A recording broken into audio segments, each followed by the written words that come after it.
हमें ताज्जुब होता है, ऐसे ऐसे लोग रामचंद्र जी की बात करते हैं, हिंदुत्व की बात करते हैं, कि जिनको हमने एक दो मर्तबा पूछा उनसे कि तुम अपना गायत्री मंत्र सुनाओ, तो गायत्री मंत्र नहीं सुना पाए।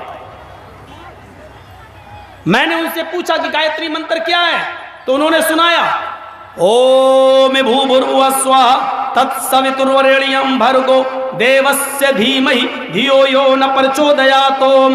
मैंने कहा गायत्री क्यों कहा जाता है इसको? कहने लगा उसमें 3 मंत्र होते हैं। तो हमने कहा गिनिए तो कितने हैं? ओम भूर्भुवः स्वः तत्सवितुर्वरेण्यं भर्गो 2, देवस्य धीमहि 3, धियो यो न प्रचोदयात्। हमने कहा ये तो 4 हो गए। नहीं बता पाया। और ये सबसे बड़ा वो था जो हिंदुत्व की बात कर रहा था। गौर करें, डिबेट में देखा आपने, जी न्यूज पर डिबेट में एक आदमी देशभक्ति की बात कर रहा था, बहुत बात कर रहा था, नहीं तुम्हें कहना पड़ेगा, राष्ट्रगान गाना पड़ेगा, जनगण मनगण, मुसलमान से बहस कर रहा था। एक उस मुसलमान ने कहा अच्छा चलिए तुम पूरा जनगण मन सुना दो हमें। अब वो दाएं बाएं काटने लगा, उसको मालूम ही नहीं था, अभी बहस कर रहा था। उसने कहा कि हम सुनाएंगे, मुसलमान ने कहा हम सुनाएंगे, पहले तुम सुनाओ, तुम्हें इससे क्या मतलब, मैं क्यों सुनाऊं, मैं डिबेट में क्यों सुनाऊं? उसने कहा तुम्हें सुनाना पड़ेगा, मैं देखना चाहता हूं कि जिस चीज पर भारत को तुम लाना चाहते हो विकास के मुद्दे से हटाकर, वो तुम्हें याद भी है याद नहीं। बार बार जी न्यूज के एंकर ने कहा सुनाओ ना, तुम्हें नहीं सुना पाया, और डिबेट कर रहा है जनगण मन पर। ये देखिए आप, ऐसी चीजों पर बहसें हो रही हैं, डिबेट हो रही है। भाईचारे को कभी खत्म नहीं होना चाहिए। अब जहां तक धर्म की बात है तो मेरे भाइयों सबका धर्म एक ही है। नाम अगरचे बदल गए, कलमा मूल मंत्र किसी का नहीं बदला। और जहां तक नबी अकरम का ताल्लुक है, अंतिम ऋषि का ताल्लुक है, अंतिम संदेशा का ताल्लुक है, तो देखिए जैन धर्म, मैं सोचता था कि जैन धर्म के अंदर शायद हमारे नबी का नाम या मोहम्मद साहब का नाम नहीं मिलेगा, लेकिन जब मैंने पढ़ना शुरू किया तो हमें एक शब्द मिला मित्र, हमें एक शब्द मिला पक्षदाता, पक्षदाता, अरहन। ये जैन धर्म के अंदर अरहन का शब्द मिल गया। तू पूजा नहीं कर सकता है तो मत कर। चैनल वाले तो यार नाक में दम कर दिया, आप लोग एक बार सेट नहीं कर पाते हैं। ये अभी आया ही तो आया है, तो अभी तक क्या कर रहे थे ये लोग बताइए? 12:30 बजे पहुंच रहे हैं। ये कुछ नहीं कर पाएंगे लोग जिंदगी में। जिसको वक्त की पाबंदी नहीं वो जिंदगी में कभी कुछ नहीं कर पाएगा।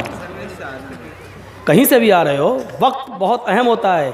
एक एक मिनट के अंदर दुनिया की हुकूमतें बदल गई। अभी हम वक्त की कीमतें बताने लगे तो सुबह यही कर दूंगा मैं, सिर्फ वक्त पर बोलते बोलते समय की कीमत क्या होती है। तो सुनिए, तू पूजा नहीं कर सकता तो मत कर, गरीब को दान नहीं दे सकता है तो मत दे, तेरे लिए अरहन काफी है। ये लिखा हुआ है जैन धर्म के अंदर। अरहन किसको कहते हैं? अब उठाइए एक किताब, डिक्शनरी। डिक्शनरी का नाम है नालंद विशाल शब्द सागर। ये किताब आपको कहाँ मिलेगी? गीता प्रेस गोरखपुर के अंदर, वहीं की छपी हुई किताब है, गीता प्रेस गोरखपुर। किताब का नाम नालंद विशाल शब्द सागर। इस किताब के अंदर ए और आर यानी अर आ और रा की लिस्ट में जब आप जाएंगे, इसमें लगा दो ना यार, वहां खड़े होकर बात कर रहे हैं, सबको डिस्टर्ब कर रहे हैं। साला मैं भूल गया मैं क्या बोल रहा था।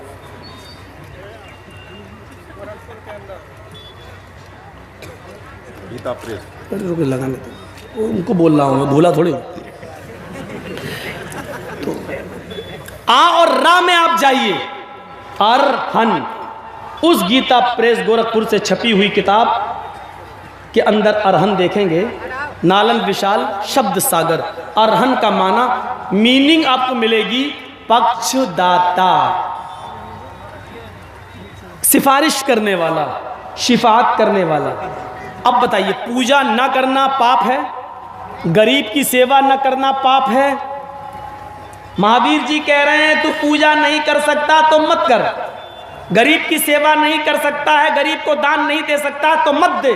तुझे चिंता किस चीज की है? तेरे लिए अरहन काफी है। यानी इन गुनाहों के बाद, इन पापों के बाद भी तुझे सिफारिश करने वाला सिफारिश करा लेगा, बख्शवाने वाला बख्शवा लेगा, यानी तेरी शिफात कर देगा। तो क्या मतलब हुआ अरहन को पक्षदाता का? अब अरबी में तर्जुमा करिए तो क्या होगा?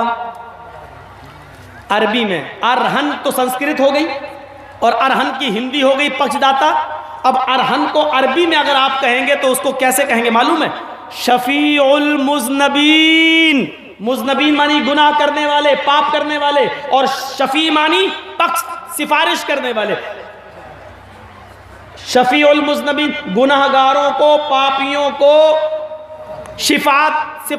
सिफारिश करके बख्शवाने वाले।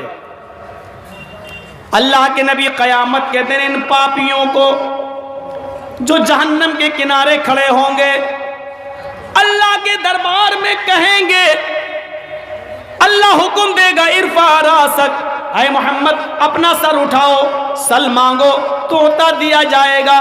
वशफी तुशफ़ा, जिसके बारे में तुम सिफारिश करोगे आपकी शिफात कबूल की जाएगी। तब अल्लाह के रसूल कुछ लोगों को, जितनों को अल्लाह चाहेगा उनको बख्श देगा और जन्नत के अंदर भेज देगा। देखिए अरहन शफीउल मुज़नबीन, यानी ये नाम वेदों में, जैन शास्त्र में जो आया है वो हदीस में शफीउल मुज़नबीन आया है।